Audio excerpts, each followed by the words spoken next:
Bu aqlli kiyim hisoblanadi. Aqlli kiyimning ichida 4 ta funksiyasi bor. Hozir hammasi o'sha yerda jamlangan. Birinchisi ko'chada, ya'ni ish jarayonida ishchi bemalol quyosh panellari orqali 1 sekundda 7 kW pulga kiritishi mumkin. Bizning ob-havomiz bilamizki, hozir ham hali bahor tugamabdi, ekstremal issiq ob-havo bo'ladi.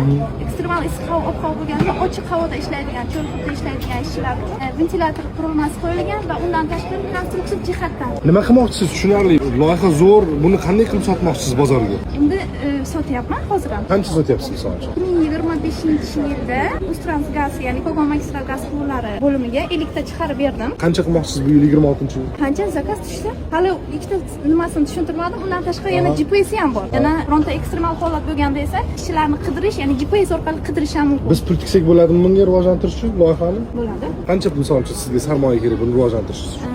Keling 1 milliard bo'lsin. Bo'ldi, Mirzobek. Gaplashing, qani loyihani ko'ring. Qayerga misol uchun implementatsiya qilsak bo'ladi?